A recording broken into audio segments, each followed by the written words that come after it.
लघु कृति। सुनिए छोटी और दिलचस्प कहानियाँ। आज की कहानी है दो बहनें। 18 मार्च 1995 पुलिस स्टेशन में एक अजब सी हलचल मची हुई थी।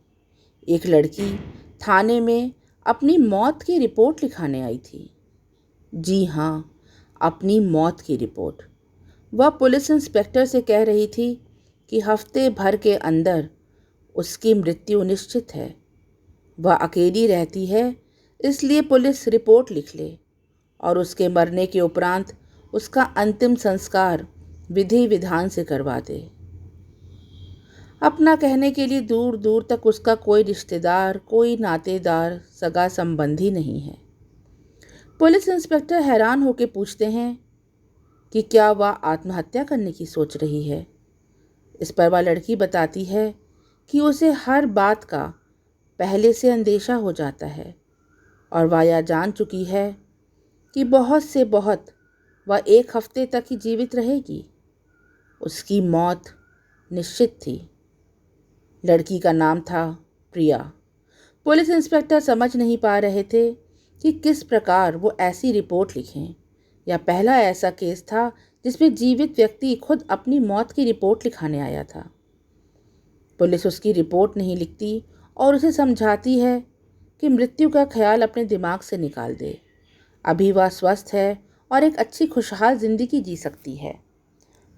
पर बार बार वह लड़की रिपोर्ट लिखने पर जोर दे रही थी। पुलिस उससे पूछते हैं कि आखिर उसे ऐसा क्यों लगता है कि उसकी मृत्यु निश्चित है। तो वह बताती है कि उसे पहले से ही सबकी मौत दिख जाती है। उसने अपने माता पिता और अपनी बहन की मौत पहले ही देख ली थी, जब एक कार एक्सीडेंट में वह तीनों मारे गए थे। इस पर पुलिस उसका पता नोट कर लेती है और पुलिस इंस्पेक्टर उससे पूछते हैं कि वह वापस किस तरह जाएगी। तो वह बताती है कि वह खुद गाड़ी चला कर आई है। पुलिस की गाड़ी पीछे पीछे उसके घर तक जाती है और जब तक प्रिया अपने घर के अंदर नहीं चली जाती, तब तक पुलिस इंस्पेक्टर बाहर ही खड़े रहते हैं। वह घर शहर से दूर दराज इलाके में था। आसपास के मकान काफ़ी दूरी पे बने थे। प्रिया ने पुलिस को बताया था कि वह एक स्कूल में टीचर है और यहाँ पहाड़ी इलाके में वह अपनी गर्मियों की छुट्टियाँ बिताने के लिए आई है। इसके लिए इसने एक 3 मंजिला बड़ा सा घर किराए पे लिया था। पुलिस बड़ी असमंजस में पड़ जाती है कि आखिर अकेली लड़की ने सिर्फ कुछ दिनों की छुट्टियां बिताने के लिए इतना बड़ा घर किराए पर क्यों लिया, और वह भी एक स्कूल टीचर होके। पुलिस इंस्पेक्टर को दाल में कुछ काला लगता है, तो वह आसपास के लोगों से प्रिया के बारे में पूछताछ करते हैं। प्रिया दूसरी मंजिल पर खड़ी पुलिस इंस्पेक्टर को बड़े ध्यान से देख रही थी। जब वह अपनी गाड़ी में बैठकर वापस चले जाते हैं, तब वह नीचे की मंजिल पर आती है और एक आवाज़ लगाती है, अनु, कहाँ हो तुम? आ जाओ, मैं आ गई। और एक लड़की पीछे के कमरे से भागती हुई आती है और प्रिया के गले लग जाती है। दीदी, कितनी देर लगा दी तुमने? मैं कितनी देर से परेशान थी। कहने को तो प्रिया अनु से सिर्फ 2 मिनट ही बड़ी थी। वह दोनों जुड़वा बहनें थीं, पर हमेशा से अनु प्रिया को दीदी कहकर ही बुलाती। दीदी, वह कौन था जो तुम्हारे साथ आया था? कोई नहीं, तुम परेशान मत हो। दीदी, विनय का फ़ोन आया था क्या? ओफो अनु, परेशान मत करो। अगर फ़ोन आएगा तो क्या मैं तुम्हें बताऊंगी नहीं? मैं तुमसे छुपा लूँगी। नहीं दीदी, मैं तो बस ऐसे ही पूछ रही थी। कई दिनों से बात नहीं हुई ना। पहले तो वह हर दूसरे दिन फ़ोन किया करता था। हाँ, किया करता था। अब वो काम में बिज़ी रहता होगा तो नहीं कर पाता। वैसे भी तू अब 30 साल की हो चुकी है। क्या यह बच्चों की तरह उछल कूद मचा रखी है? मैंने तुझसे मना किया है ना, जब भी घर में अकेले रहा करो तो खिड़की के बाहर मत झाँका करो, ना ही गाना गुनगुनाया करो। अगर कोई आ भी जाए तो नीचे उतर के तो बिल्कुल मत आना। चुपचाप अपने कमरे में बैठना, नहीं तो मालूम है ना तुम्हारे साथ क्या होगा। हाँ दीदी, मुझे पता है। अगर मैं किसी के सामने आ जाऊंगी तो मुझे फिर से पागल खाने जाना पड़ेगा। दीदी, लेकिन अब तो मैं ठीक हो रही हूँ ना, अब तो मैं गुड गर्ल बन गई हूँ। हाँ हाँ, अब तुम गुड गर्ल बन गई हो, इसीलिए अजीब अजीब गाने गाती रहती हो पूरे दिन। मेरे कान में दर्द हो गया है तुम्हारे गाने सुन सुनकर। और हाथ में ये गुड़िया लेके घूमा करती हो। बच्चों वाली हरकतें जा नहीं रही हैं तुम्हारी। पर प्रिया दीदी, मैं पूरे दिन अकेली रहती हूँ, तो यह गुड़िया मेरी दोस्त है, मैं इससे बातें करती हूँ, या मेरी प्यारी सहेली है। अनु, यही सब तुम्हारी हरकतें हैं जो मैं तुम्हारे बारे में किसी को कुछ नहीं बताती। हाँ दीदी, मुझे पता है, आप मेरे बारे में किसी को कुछ नहीं बताती। आप मुझे सबसे छुपा कर रखती हैं। आप मुझसे बहुत प्यार करती हैं ना? हाँ पगली, बहुत प्यार करती हूँ। अब मेरा दिमाग मत खराब कर, मैं बहुत परेशान हूँ। जा थोड़ी देर चैन से बैठने दे मुझे। 20 मार्च 1995। इंस्पेक्टर साहब फिर से प्रिया का हालचाल लेने उसी 3 मंजिला बंगले पर आते हैं। उन्हें मन ही मन प्रिया की चिंता हो रही थी कि कहीं वह अकेलेपन में आके कोई गलत कदम ना उठा ले। उन्होंने दरवाजे पर दस्तक दी, पर शायद उस समय घर पर कोई नहीं था। हालांकि उन्हें हल्के से गाना गुनगुनाने की आवाज़ तो आ रही थी, पर दरवाज़ा किसी ने नहीं खोला। वह लगभग 10 मिनट तक इंतज़ार करते रहे। फिर उन्होंने देखा कि प्रिया गाड़ी चलाकर चली आ रही है। उन्हें बड़ा आश्चर्य हुआ कि घर पर कोई नहीं था, फिर वह गाना कौन गुनगुना रहा था। उन्होंने प्रिया से पूछा कि क्या घर पर कोई है। प्रिया ने कहा, नहीं, घर पर तो कोई नहीं है, मैं तो अकेली ही रहती हूँ। फिर इंस्पेक्टर साहब कुछ नहीं बोले। प्रिया उन्हें अंदर बुला कर लाई और दोनों में बातें होने लगीं। इंस्पेक्टर साहब ने प्रिया से पूछा कि उसे ऐसा क्यों लगता है कि वो 1 हफ्ते के अंदर ही मर जाएगी। तो प्रिया ने कहा कि ये उसका मन उसे इंट्यूशन देता है कि अब उसकी ज़िंदगी ज़्यादा दिन की नहीं बची। इंस्पेक्टर साहब प्रिया को दिलासा देते हैं और कहते हैं कि ज़िंदगी में कुछ अच्छा करने की कोशिश करे, वह लोगों से मिले जुले तो इस तरह के ख्याल उसके मन में नहीं आएंगे। फिर इंस्पेक्टर साहब वापस चले जाते हैं। प्रिया ड्राइंग रूम में अकेली बैठी थी, तभी अनु ऊपर से भागते हुए आती है। दीदी, इंस्पेक्टर साहब से तुम ऐसा क्यों बोल रही थी कि तुम 1 हफ्ते में मर जाओगी? क्या हो गया है तुम्हें? तुम मुझसे क्या छुपा रही हो? अगर तुम्हें कुछ हो गया तो मैं बिल्कुल अकेली रह जाऊंगी। मेरा क्या होगा? और फिर ये लोग मुझे पागल खाने भेज देंगे। बोलो बोलो ना दीदी। चुप हो जाओ अन्नू, तुम्हारी वजह से मैं पागल होती जा रही हूँ। हाँ, मुझे लगता है कि मैं 1 हफ्ते में मर जाऊंगी, मेरा मन ऐसा ही बोलता है। नहीं दीदी, तुम 1 हफ्ते में नहीं मरोगी, मुझे पता है 1 हफ्ते में कौन मरेगा। क्या बोल रही हो अनु, क्या बकवास कर रही हो? दीदी, कौन मरने वाला है इस हफ्ते मुझे पता है। तुम किसी को नहीं बताती कि इस घर में तुम्हारी एक बहन भी रहती है। हमारी शक्लें कितनी मिलती जुलती हैं। लोग अक्सर हमें देखकर धोखा खा जाते थे। मुझे अक्सर प्रिया बोल देते थे। तुम मुझे मारने वाली हो ना? मुझे मारकर मुझसे छुटकारा पाना चाहती हो ना? अनु, चुप रहो, नहीं तो 1 थप्पड़ यहीं रसीद कर दूंगी तुम्हें। दीदी, तो फिर तुमने ऐसा क्यों कहा कि तुम्हारा मन ऐसा कहता है कि तुम मरने वाली हो? तुम मुझे मार दोगी, मुझे पता है। अनु, इस समय मेरा दिमाग बहुत ख़राब है, मेरे मुंह से उल्टी सीधी बातें निकल जाएंगी। क्या उल्टी सीधी बातें निकल जाएंगी दीदी? कितनी बार तुमने मुझे गलत बातें कही हैं। कितनी बार तो कहा है कि काश मैं भी उस दिन मम्मी पापा के साथ मर गई होती तो तुम कितनी खुश होती। हाँ अनु, पता है, अगर तुम उस दिन मर गई होती तो सच में मैं बहुत खुश होती। लेकिन जब मुझे मालूम पड़ा कि तुम पागल हो गई हो, तब भी मैं बहुत खुश हुई थी। क्या तुम खुश हुई थी दीदी? हाँ, खुश हुई थी। बचपन से ही पढ़ाई लिखाई खेल कूद हर चीज़ में तुम मुझसे अव्वल रही हो। देखने में भले हम दोनों एक जैसे हैं, पर तारीफ तो सब तुम्हारी ही करते थे, हमेशा। यहाँ तक कि क्या दीदी? अनु, तुमने मुझसे मेरा प्यार भी छीन लिया। क्या? हाँ अनु, मैं विनय को चाहती थी और यह बात तुम अच्छे से जानती थी, फिर भी। क्या दीदी, तुम विनय को चाहती थी? तुमने यह बात मुझसे क्यों नहीं बताई? जैसे कि तुम कुछ समझती नहीं अनु, बहुत भोली बनती हो। जब तुम्हारा एक्सीडेंट हुआ और तुम्हारे दिमाग पर उसका असर हो गया तो मुझे लगा विनय अब मेरा हो जाएगा। पर वह भी तेरी तरह है, कहता है तेरे ठीक होने का इंतज़ार करेगा। उसे पता नहीं तू अब कभी ठीक नहीं हो सकती। क्यों नहीं हो सकती मैं ठीक, क्यों नहीं? मैं अपनी सब दवाइयाँ समय से लेती हूँ। मैं तो अब उल्टा सीधा बोलती भी नहीं, तुम्हारी सारी बातें मानती हूँ। अनु, इस समय मुझे परेशान मत करो, मेरा दिमाग बिल्कुल घूम गया है। चुपचाप जाकर अपने कमरे में सो जाओ, नहीं तो। नहीं तो क्या दीदी, तुम मुझे ऐसे भी मार ही डालोगी 1 हफ्ते के अंदर। तो क्यों ना मुझे आज ही तुम मार डालो। 21 मार्च 1995। इंस्पेक्टर साहब सुबह सुबह फिर से उसी बंगले के पास आते हैं जिसमें प्रिया रहती थी। उन्हें मन में एक शंका थी कि कहीं प्रिया अकेलेपन में कोई गलत हरकत ना कर ले। उन्होंने फिर से दरवाज़ा खटखटाया, लेकिन अंदर बिल्कुल सन्नाटा था। वह थोड़ी देर इंतज़ार करते रहे। प्रिया की गाड़ी भी गैराज में नहीं थी। उन्हें लगा कि वह कहीं घूमने गई है। इंस्पेक्टर साहब वापस लौट गए, लेकिन उन्हें मन में एक शंका बैठ गई थी। अगले दिन यानी 22 मार्च को वह फिर से उसी बंगले पर गए और दरवाज़ा खटखटाया। दरवाज़ा अभी भी नहीं खुला। गाड़ी गैराज में नहीं थी। अब उन्हें कुछ शंका और बढ़ गई। उन्होंने अपने कांस्टेबल के साथ मिलकर दरवाज़ा तोड़ दिया। जब वे अंदर घुसे तो उन्होंने देखा कि सीढ़ियों के पास नीचे ज़मीन पर प्रिया की लाश पड़ी है। यह देख के वह घबरा गए।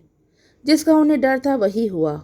अकेलेपन का शिकार होकर प्रिया ने अपनी जान दे दी थी। प्रिया के कहे अनुसार इंस्पेक्टर साहब ने उसका अंतिम संस्कार कराने के लिए उसकी बॉडी को भेज दिया। पोस्टमार्टम कराने की उन्हें कोई ज़रूरत पेश नहीं आई। उन्हें पता था कि प्रिया डिप्रेशन का शिकार हो गई थी और उसने ज़रूर अकेलेपन से घबरा कर अपनी जान दे दी। उन्हें बार बार इस चीज़ का अफसोस होता कि काश वो प्रिया की मदद कर सकते।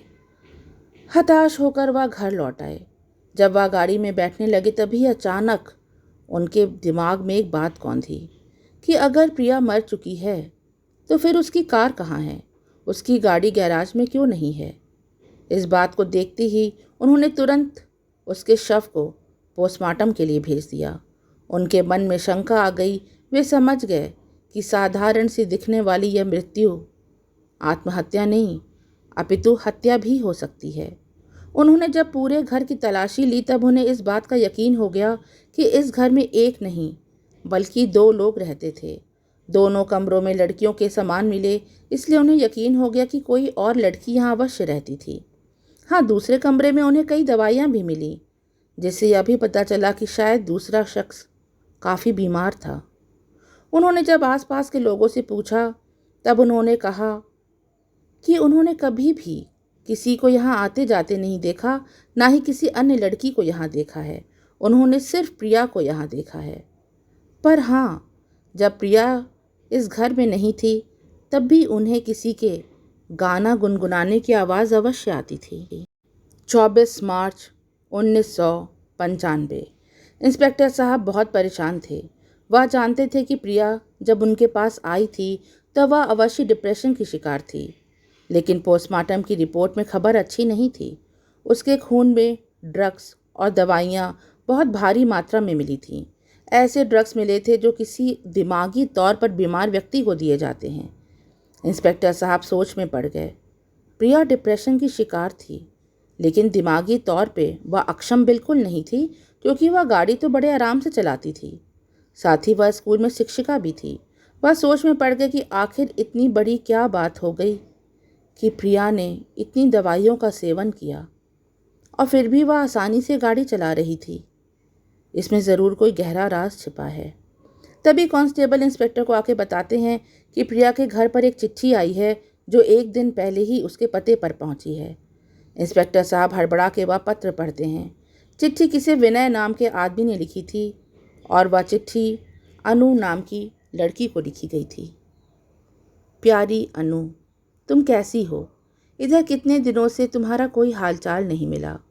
मैं तुम्हें 4 पत्र पहले भी लिख चुका हूँ, पर तुमने ना जाने क्यों उन पत्रों का कोई जवाब नहीं दिया। फ़ोन मिलाने पर जो नंबर प्रिया दीदी ने मुझे दिया था वह तो उठता ही नहीं। मैं कितनी बार तुम्हें फ़ोन मिलाता हूँ, तुम्हारा एड्रेस बड़ी मुश्किल से निकाल पाया। तुम ठीक हो ना? मैं 1-2 दिनों में तुमसे मिलने अवश्य आऊँगा। मैं तुम्हारे लिए बहुत चिंतित हूँ। तुम परेशान मत हो, तुम बहुत शीघ्र ठीक हो जाओगी और फिर हम दोनों हमेशा के लिए एक हो जाएंगे। प्रिया दीदी कैसी हैं? उनको मेरा प्रणाम कहना। मैं तुमसे मिलने बहुत जल्दी आऊँगा। तुम्हारा प्यारा विनय। इंस्पेक्टर साहब यह चिट्ठी पढ़कर सोच में पड़ गए। प्रिया की मौत की गुत्थी उलझती जा रही थी। वह समझ नहीं पा रहे थे कि आखिर ये अनु कौन है। चिट्ठी के हिसाब से अनु प्रिया की बहन थी, पर अगर वह दोनों बहनें थीं तो प्रिया ने उनसे झूठ क्यों कहा था? ये क्यों कहा था कि उसकी बहन तो सालों पहले कार एक्सीडेंट में मारी गई थी? पत्र से ऐसा प्रतीत हो रहा था कि विनय अनु को बहुत प्रेम करता है, पर अनु किसी बीमारी से पीड़ित है, शायद इसलिए उनकी शादी नहीं हो पाई। अब तक इंस्पेक्टर साहब निश्चय कर चुके थे कि वह इस गुत्थी को सुलझाकर ही दम लेंगे और वह विनय के बारे में तहकीकात करना शुरू कर देते हैं। पत्र के पीछे लिफाफे पर विनय ने अपना पता लिखा था, साथ ही एक फ़ोन नंबर भी लिख छोड़ा था। इंस्पेक्टर साहब फ़ौरन उसे फ़ोन मिलाते हैं तो मालूम पड़ता है कि आज तो विनय का विवाह हो रहा है। वे समझ नहीं पाते कि जब अनु इतनी बीमार थी, फिर उसका विवाह, और उसकी बहन प्रिया अगर मर चुकी है, तब अनु शादी कैसे कर सकती है। उन्होंने फ़ौरन ही विवाह समारोह में जाने का मन बना लिया। फ़ोन में उन्होंने वहाँ का एड्रेस पता किया जहाँ पे विनय का विवाह था, और वह 4 बजे उस समारोह में पहुँच भी गए। हर तरफ साज सज्जा थी, फूलों की खुशबू से पूरा वातावरण महक रहा था। शादी में ज़्यादा लोग तो नहीं थे, हाँ कोई 50-60 आदमी रहे होंगे। वह जल्द से जल्द विनय से मिलना चाहते थे और उनकी यह चाहत पूरी भी हो गई। विनय से मिलने पर उन्होंने वह पत्र विनय को दिखाया जो उसने लिखा था, साथ ही प्रिया की मौत के बारे में उसे बताया। यह सुन के विनय चौंक पड़ा। अनु ने प्रिया दीदी की मौत के बारे में मुझे कुछ नहीं बताया। वह तो कह रही थी कि प्रिया दीदी शाम तक शादी में आ जाएंगी, वह किसी ज़रूरी काम से शहर गई हुई हैं। इंस्पेक्टर साहब ने कहा कि यह सुसाइड नहीं, मर्डर का मामला लगता है और उन्हें इसकी तह में जाने के लिए इसकी पूरी तहकीकात करनी होगी। जब तक तहकीकात पूरी नहीं हो जाएगी, वह विनय को शादी करने की इजाज़त नहीं दे सकते। हो सकता है शादी में विघ्न पड़ जाए। शायद अनु ने ही प्रिया की हत्या की हो। इंस्पेक्टर साहब अनु से मिलने के लिए बेचैन हो रहे थे। उनके पास सवालों की लड़ी थी जो अनु से मिलते ही उन्होंने उसके सामने लगा दी।